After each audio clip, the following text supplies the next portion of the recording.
From the Toronto Region Board of Trade, this is Toronto Talks.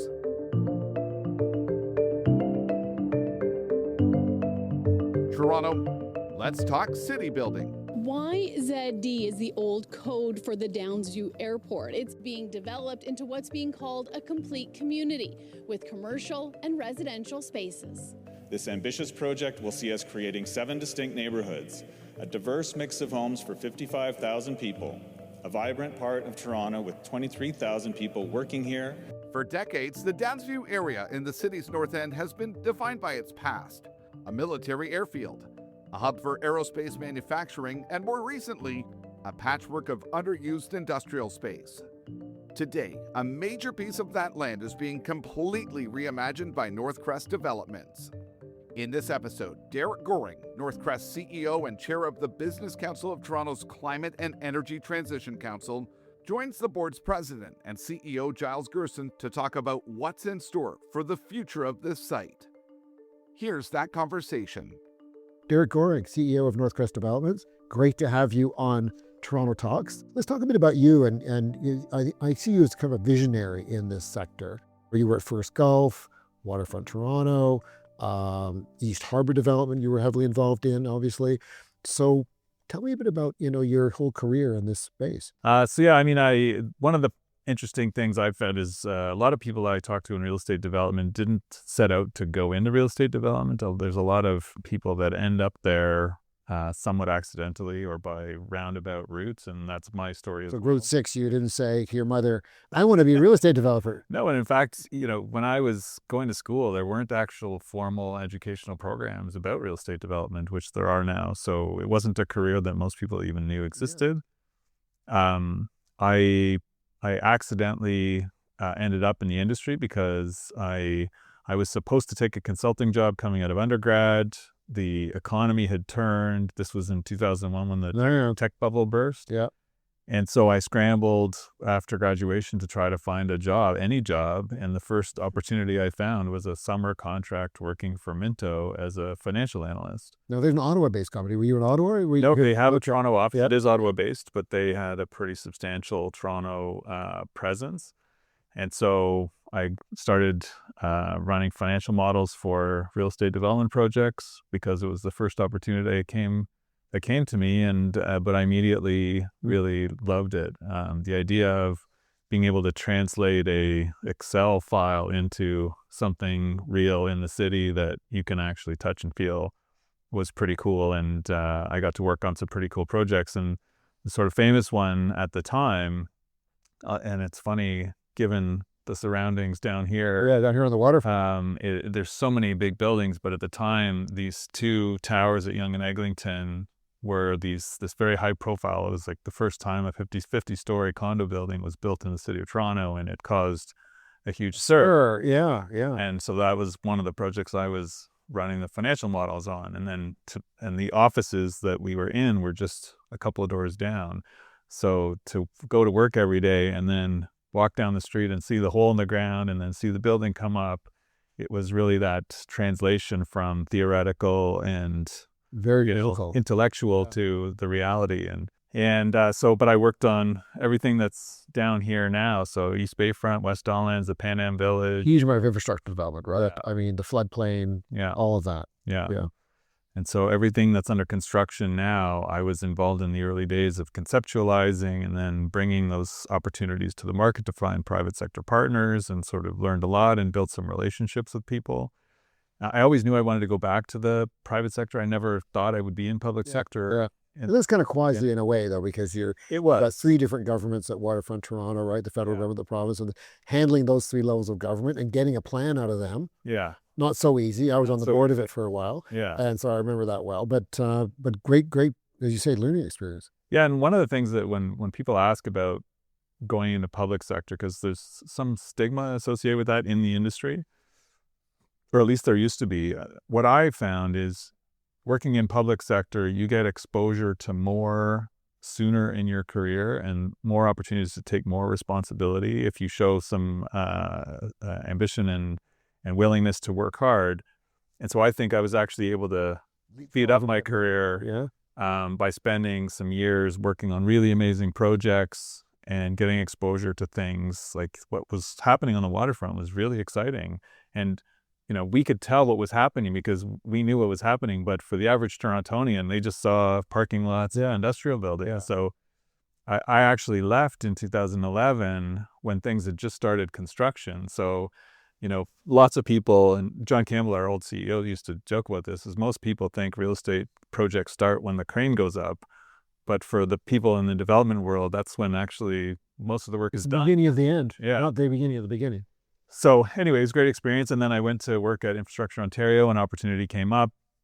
I had intended on going back to private sector, but I ended up staying in public sector for this opportunity. Got to work on sites like the one we're standing on right now.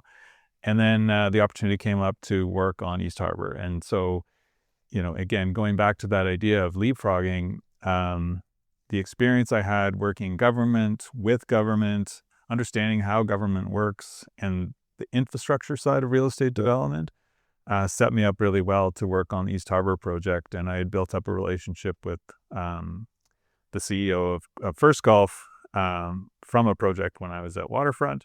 And so that was a natural transition and an amazing opportunity. I mean, I loved that project. I wanted to see it built. We went through the entitlements process and then ended up selling the project to Cadillac Fairview. And that's when the opportunity came up to work on Downsview. And so I was hired as employee number 5 of Northcrest, what is now Northcrest. And I saw this opportunity, and there's a lot of similarities actually between East Harbour and Downsview. The scale is, they're both massive in different ways. But they're also like frontiers as well, right? I mean, I always think of down here at the waterfront as Toronto's last frontier, but actually Downsview is, if not the second last frontier, maybe the last. It's a great developable site. You don't have many of those in a city of this size. Yeah, and I think the thing that's been most interesting and exciting to me, and I feel very privileged to have had these opportunities, is to get involved in projects when they're literally just empty and there's not even a vision for what it could be. To get involved at that early stage and help working through the process of figuring out from all of those potential opportunities, what's the right thing to do for this Clean place, place, right? Which you rarely get that chance. Yeah, and then in East Harbour and Downsview in particular, they were places that the city had grown up around, and they were kind of forgotten in a lot of ways. And the idea in both cases, we used the term, they were the holes in the donut. And we were trying to flip that idea on its head and turn them from a place that was a void in the center of lots of activity and actually turn them into the center. And so we're trying to do that at Downsview. Almost. It's the center as opposed to the whole. Yeah. And that's the approach we're taking at YZD as well. Well, so to talk a bit about that, I guess if you had an elevator pitch for what you want to see happen, or what you're planning to have happen at YZD, what would that elevator pitch be? In a couple of lines, what is it? What makes this an exciting venture, a different venture? So YZD is a once in a generation opportunity to build a piece of city in an established city like Toronto. 370 acres is a huge site, and you have the opportunity to work at the neighborhood scale to create complete communities. It's not just about building homes or about places to work. It's about entire communities, park space, parks. Because that park will be there. Downsview Park's already there. We're adding new parks, and we're creating communities at scale. There are things you can do at that scale that you can't do in normal real estate development. So we're really trying to take advantage of that opportunity to deliver communities that have all the amenities and services that people would want, and do it in an intentional way rather than, organic or incremental or accidental the way most parts of the city are. So will it be like a main street, like a shopping street, or will it be more like a mall type of shopping and retail and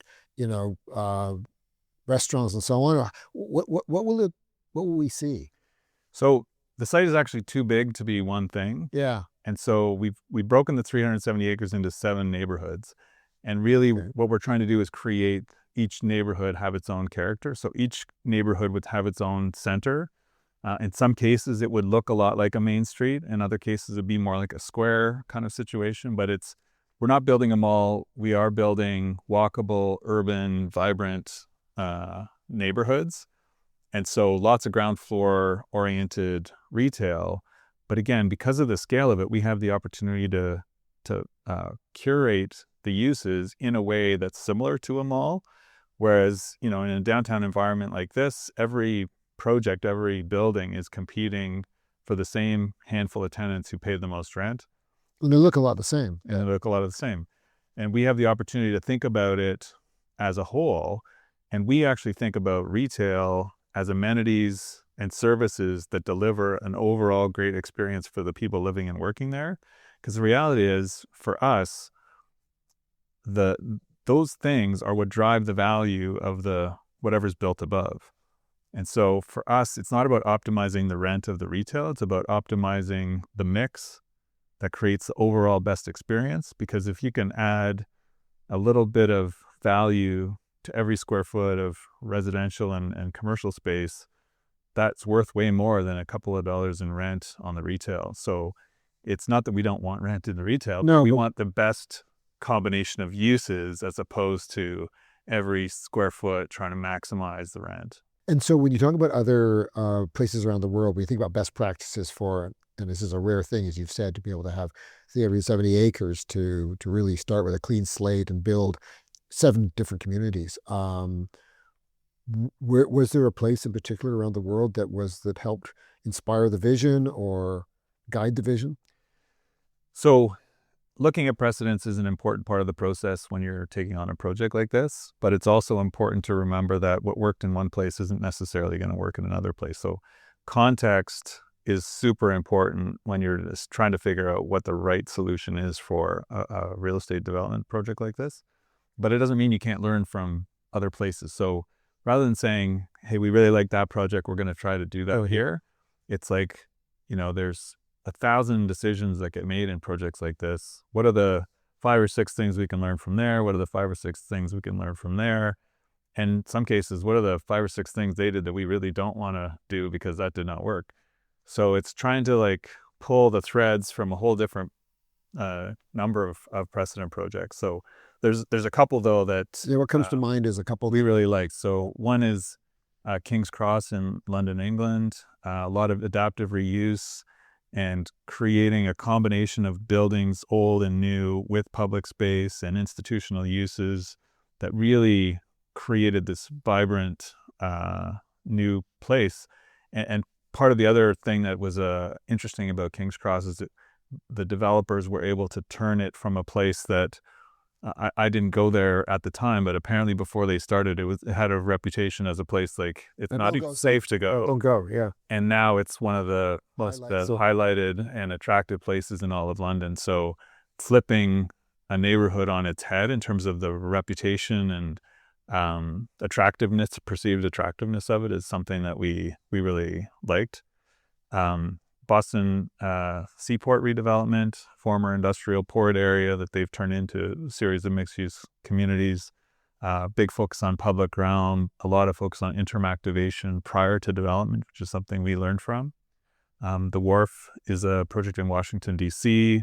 that, again, it was waterfront, so you'd think prime, but it was an undesirable area. Southeast, I guess, in Washington. I don't know Washington enough. I think so. Yeah, sounds right. Sounds right, yeah. And one of the things that we learned from there is the importance of critical mass. So again, in a place that doesn't exist in the consciousness of the city, they built 2 million square feet of development, which included apartments, condos, retail, office, entertainment, and opened it and delivered it all in one phase so that the moment you arrived, it was all there. It felt like a real place. And some projects have fallen where it's too incremental. There's no retail, but lots of residents. Yeah, and it just feels incomplete for a really long time. So again, these are all lessons that we have tried to learn from other places. Well, when you talk about the 7 neighborhoods, are you going sequentially? So you'll have first neighborhood fully built, second neighborhood, then fully built. So the sequence won't be here's all the housing in all the 7, then here's all the retail in all the 7, then here's something else in all the 7, or Right. maybe offices or what have you. So Is that how you're going? Like we are trying neighborhood? Or? we are trying to go neighborhood by neighborhood, but there'll be overlap. And so again, in our first phase, which is the hangar district, we want to deliver a critical mass in the first phase, and then we'll finish that neighborhood in phases after that. We intend to start the second neighborhood, which is the Wilson district down by the Wilson subway station. And we're about 3 years behind. So essentially, we're going to stagger them. And then when we finish the first one, we'll move to the third one. So the intention is to always have 2 going at the same time. Some overlap, but enough critical mass in a neighborhood before we start the next one. And each neighborhood will have residential, retail, and commercial, and office as well, or manufacturing or other things like that, or will those be consigned to specific neighborhoods? How do you do that? Because I know you're trying to do all of this. You're trying to have complete communities is an important element of it, which means employment. There has to be places to work and things to do in each neighborhood, but the mix will be different from one neighborhood to another. The hangar district is where all the existing hangar buildings are. So there's existing left over from the airfield. Exactly. The manufacturing Bombardier site. of Bombardier. Yeah. So the hangars are amazing buildings, which we're going to repurpose. So the first district has way more employment than any of the other. And that sounds more like King's Cross or something. You got older buildings, you're mixing with newer buildings. Exactly. Or maybe even the seaport. Yeah. Whereas the Wilson district down by Wilson subway station, there's literally not a single structure on that part of the site. And so it's going to be more residential focused, more high-rise focused because it's right beside the subway. Right. Hangar district is much more employment oriented, mid-rise, more of that full mixed use live, work, play kind of environment. But Wilson will certainly have retail and other commercial uses. Office in particular, I mean, we have existing office in Hangar District, which we'll repurpose, but building new office buildings in this market, not really realistic. But who knows? I mean, over the course of the full build out of Downsview, YZT, which we expect to take 30 years, the market could change again. If you think back 5 years ago when we were initially conceiving of East Harbor, office was the hottest thing out there. Think of Toronto, 2% vacancy rate, downtown Toronto, commercial real estate before COVID, now 20% vacancy, so a huge flip. Yeah. So I think one of the really important things to remember when thinking about a project like YZD is nobody really knows what the future is going to hold. So we've developed a plan that is flexible and adaptable. And we'll have some room for future changes. Yeah. And so you want to get the main infrastructure right. You want to get the overall plan right, but leave yourself enough room to maneuver that as the market changes, you can adapt to whatever the conditions are at the time. So right now, residential is where the focus is going to be. But even within residential, 2-3 years ago, everyone was building condos. Now everyone's building multifamily. And how will you gear with that? Because I was going to ask you that question. The market has changed. Yeah. Clearly, there's a big demand for families. I mean, we're worried ourselves about the Manhattanization of Toronto, where families are moving out because, they need to find some space. They need 2 bedrooms or 3 bedrooms, not small, condo spaces. Yeah, for sure. And the market is changing. So we were always going to have a balance of rental and ownership housing. I'd say if you ask me today, we're going to be shifting more towards rental than we were before, but the exact mix is still to be determined, and it'll flux over time. We have committed that in the first phase of development, at least 40% of the units will be 2-bedroom or more, because we recognize that family units is an important part of that. I actually do think that to a certain extent, rental is easier to deliver bigger units, multifamily kind of, family type units, because for whatever reason, the condo investor was just wanting to buy 1-bedroom units. So developers were selling what people were buying. Whereas with rental, you have a long-term interest in that building. You want to see it be full. You want to deliver what the users of the space are delivering, as opposed to what investors want to deliver. Think they want. Yeah. So we are shifting a little bit in that direction, but affordability is a big problem. And the bigger the unit, the more expensive it is to build, which means you need more rent to pay for it. And so affordability is going to remain a challenge. What sort of, remind us again of the population you're seeing. What kind of population are we expecting to see of residents in this space, in this 370 acres? Yeah, just our project alone will be over 50,000 people Okay. living there that don't live there today. The broader area, because the closing of the airfield is going to completely transform that part of the city beyond just what we're doing on the airfield itself. The height restrictions because of Well, the because I remember flight yeah, path. yeah. And so in the secondary plan that the city just approved last year, the future population is over 115,000 Wow, people. that's a major change. It's a big. And then as as an employment zone, presumably again, I don't know where it's going to figure. I mean, we think of, the downtown as Canada's largest employment zone. The area around Pearson Airport, I think, is Canada's second largest employment zone. Is around 500,000 people or workers, employees. Is this going to be a significant employment zone itself? Do you think, or I more? mean, not relative to those scales. Yeah. We're projecting 40 to 50,000 jobs in Downsview, so it's That's not insignificant. not nothing, but No. not compared to Pearson or downtown. No. And we see a bit of a niche in Downsview. So if you think about downtown being where your traditional office worker is going to be, and it doesn't seem like Downsview is going to compete for traditional office space, because why would you go to Downsview when you could be downtown? And also, we're not the place where you're going to build a gigafactory or a battery plant or They need a lot of space for that. you need really big space for that. So we see our niche as scale up, medium size businesses that need space that is not traditional office space, but not massive. But you could do scale. manufacturing with 3D printing and that kind of thing. Absolutely. That kind of stuff. Robotics, automation. So life sciences is a sector we're really interested in. Film and media is another sector we're really interested in. And then one I'm particularly focused on and passionate about is actually making Downsview a center of excellence for modern methods of construction. So automation, modular, panelization. We're getting into that in the board, actually. I guess the question that always arises with manufactured housing is, does it not look good? People don't like the look of it sometimes. I think they may be thinking of older type of manufactured housing. I think today it's very different. But to riff a little bit on that, because I think you could be it could be a bit of a game changer if you move in that direction. But it's going to be a bit of maybe risky. I don't know. It's not a trivial thing to do, for sure. No.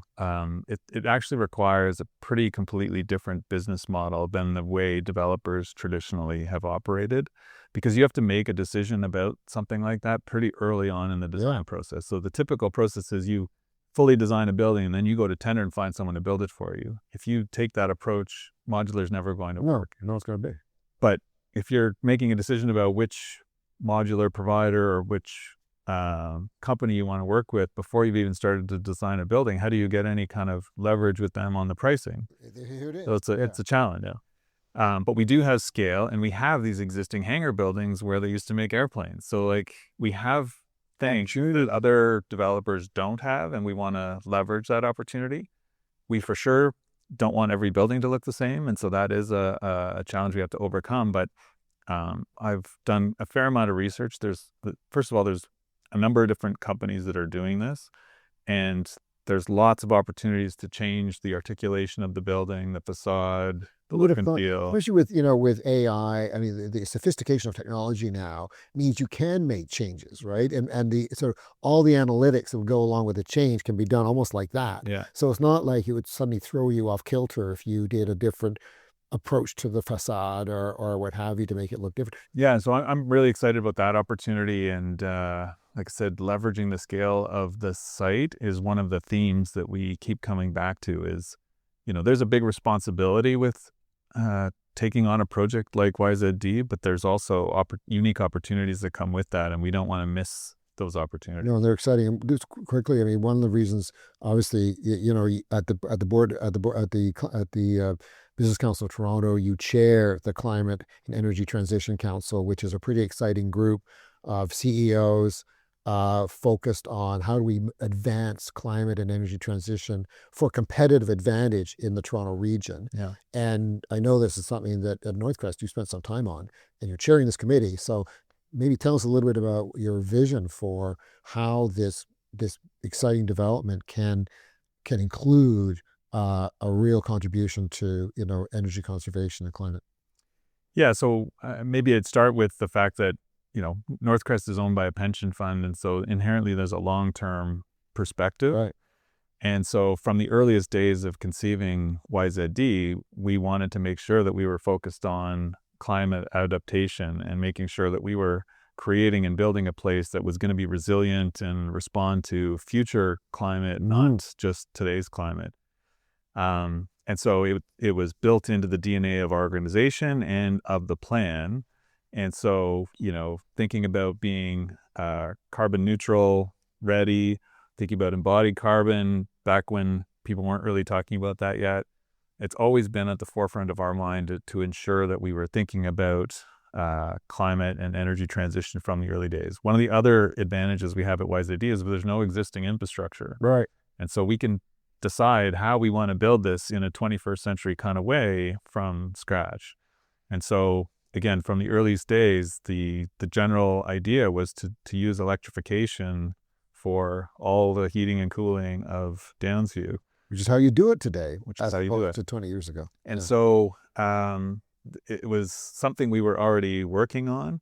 And so when you and I started the conversation about business council and the idea that climate and energy transition would be one of the sub-councils, it was a obvious thing for me to be interested in, because it was a way to take what we are already doing and try to bring more voices around the table to collaborate and find ways of pushing even further down that road. And in the context of both Downsview and what the board is trying to achieve in terms of economic development, competitiveness, and productivity, there are a lot of companies that are in this space in Toronto already, but it's very dispersed, and there's the companies are having a hard time getting traction, finding customers, finding capital.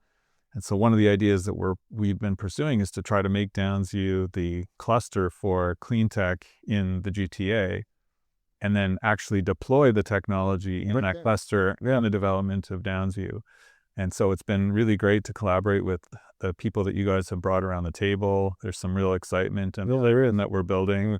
So things like smart grid is one of the things that we're really trying to lean into, and to do it differently from the design stage, as opposed to trying to retrofit which is generally the way it gets done. Yeah. Yeah.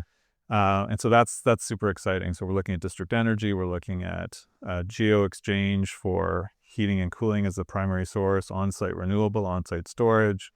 And so the smart grid is a way to tie those various things together. No, that's great. Yeah. So we're talking a little bit kind of futuristically almost, but the other thing I think is important about the way you're approaching this is responsible development. I know you're heavily engaged with Indigenous communities in terms of how this development should proceed. So maybe talk a little bit about that, because that's an important feature. Yeah. So our parent company, PSP, has a term they refer to as responsible investing. And so we kind of riffed on that and created a concept called responsible development. And that was really recognizing a few things. One, again, going back to the long-term nature, we want to be there for the long term. We want to be good neighbors. We want to be part of the Downsview community, not viewed as someone coming in from the outside. So we worked really closely in developing relationships with the local community and nonprofit groups, understanding what's there now, what people like, what they don't like, what they're scared about, what they see as opportunities. And that was from the very earliest days of the organization. And so we heard back from our stakeholder engagement a lot of things about, worries about gentrification, wanting to see this project be something that helps the people that are already there, not just the people that are going to be there in the future. And so we built a lot of that into our plan in terms of social procurement, looking for opportunities for small businesses to participate in what was going to be happening there. And then separately but related, right from the very beginning, we started engaging First Nations to be around the table and talk to them about what the opportunities they saw, what the how they wanted to participate in these groups. So we've now got a long-standing relationship with the Mississaugas of the Credit, and we're working with them to identify opportunities for them to be part of certain design processes, get their feedback and input into how some of the projects that we're doing are going to advance, and looking for economic opportunities for them to participate in all the economic activity that's going to be happening at Downsview. And it's been a great collaboration so great far. on the ground floor for that too. Yeah. And it's, like with most things, it's about developing really good relationships, building trust over time, being really respectful about what each party is looking for and how you can work together, where 1 + 1 = 3 kind of situation. So it's been really rewarding, and we've enjoyed getting to know our First Nations partners, and we see lots of opportunity for them to be part of this. That's great. Last thing, Rogers Stadium. So there's something that, I think if you talk to people about the whole what's going on up at the Downsview Airport site, people have heard obviously about the Rogers Stadium. I know it's not a long-term thing, but it sounds pretty exciting as a as a short-term venture, at least, to bring concerts here. Tell me a bit about that, and what's. Well, it's really part of a broader strategy. Again, given that 370 acres is a lot of land, and it's going to take decades to build the site out. So from the early days, we identified the opportunity to make use of future development land that's currently vacant to have something interesting happening. And it's been really rewarding. Not only is it an opportunity to try things out and then see what works, and then what works we can incorporate into the permanent development. It's an amazing thing that we've seen as the local community and people from all over the GTA actually they're looking for fun things to do, and there's not enough of them, especially in the north end of the city. So as soon as we started doing things like the skating rink, or play on the runway, we got all kinds of people coming out. We had an outdoor movie theater. Cool. And so it's just immediate traction. But a lot of that programming was free programming for the local community and people in the area. So then we also said, well, there should be certain things we can do that generate revenue that we can use to cross-subsidize the free community programming. And so we started with movie productions, actually. Oh, really? And so a lot of movie shoots that happened on the site, which has been really great. What kinds of work? Is there a particular motif because of the landscape, or? There are certain things. Well, one of the more famous ones that happened was Mr. Beast shot Beast Games on the runway. So the sort of village that they set up was actually up at on the runway, but most of it is actually happening inside the hangars. So effectively, the airplane hangars are like movie studios. They're big, spanless spaces that they can do what they want in. So you create their own little worlds in there. So we've had Amazon, Sony, a bunch of HBO, lots of big name studios producing shows and movies in the space. So that's been great too. And we also identified recreation, arts and entertainment as other sectors that needed space. It's hard to find locations in Toronto. And so we're working on a sports field situation up there now. And then we had been in discussion. You're going to need probably anyway for the permanent, for sure. Yeah. But we want to at least bring stuff in as soon as possible so that people see the benefit in the early days. So we'd actually been talking to Live Nation about some various opportunities, more actually in the permanent situation. But then they came to us last year, and it's crazy how fast it all happened. They came to us last year with an opportunity to do what is now Rogers Stadium, because Toronto doesn't have an outdoor venue to attract the largest bands in the world. Rogers Centre is occupied mostly by the Blue Jays. And, I'm not in this business, but what we learned is if you think about a show, you think, well, it's just a one-day show. But those huge shows, they need a few days to set up. Then they do usually a couple of nights, and then they need some takedown time. So trying to find a week or 10 days in the summer when the Blue Jays aren't going to be at Rogers Centre, there's very few windows of opportunity. So there's a huge demand for that. We originally said, well, maybe we can get 7 or 8 shows. This is with Live Nation. And they've already done 14 booked for 2025, which is really great. I was just up at the site this morning. The stadium is there. They're installing the Wow, that's fast. They're ahead of schedule, apparently. And the first shows are at the end of June. So we're really excited. That's amazing. And, obviously it's a opportunity to generate revenue, but probably more importantly, it's an opportunity to raise the profile of YZD, bring 700,000 people. Well, it's a magnet, right? I mean, so it's interesting because, again, we haven't talked about this, but probably the last bit we should talk about is the accessibility of the space, of the area, of the zone to the rest of the city, because you are actually pretty well served by rapid transit, which I think would surprise people. Maybe they haven't thought about it, but you've actually maybe talk a little bit about that, because my sense is that this is one of the big features of the development is you've got this access. We've just done this big thing on congestion in the city of Toronto. As you might imagine, people saying, my God, why would I ever go up there given congestion? But the answer is you're much better served than maybe other parts of the city. Yeah, it's interesting. When I first heard about the Downsview opportunity, I was a little bit skeptical. It seemed really far away, and you've driven up there, on up there. But the more I learned and the more I did my research, I had this aha moment when I realized that Yorkdale Shopping Centre is the most successful mall in Canada, and it's just to the south of our site. Right. And when you look at the GTA, Downsview is right at the geographic center of the entire region. Most people wouldn't guess that. Most people wouldn't guess that. I wouldn't have guessed that either. But that's one of the reasons why Yorkdale's so successful. So in addition to the fact that we do have the 401 just to the east of us, the Allen Expressway 401's to the south, Allen Expressway is to the east. We have the Line 1 subway. We have 3 subway stations that are already on the site on our doorstep. We have Downsview Park GO train station, which can take you to Union Station in 20 minutes. That's the key. Which is now getting 2-way all-day service with electrified GO expansion. And so we are as well connected as anywhere else in the region. But because we're at the geographic center, it's actually way more accessible for most people than downtown. I think. Yeah, that's right. Then if you're in the 905, you don't want to come all the way to downtown Toronto for an event. You'd much rather go Downsview. Yeah. So I think we're used to thinking about people downtown and will they go up, but the reality is of the 6+ million people that live here, most of them would rather go to Downsview than to come downtown. There's a secret. There's a secret. Yeah.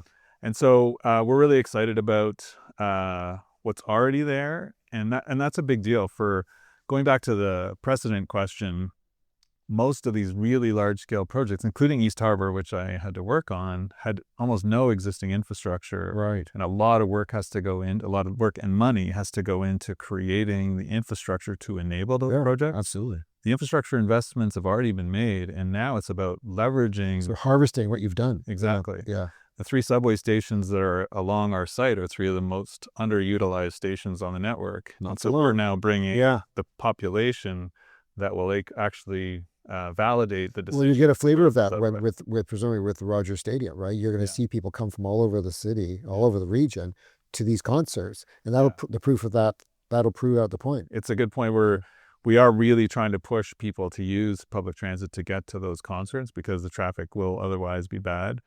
And the entrance to Rogers Stadium is going to be 200 meters from Downsview Park subway station. So that will by far be easy to get there. Yeah.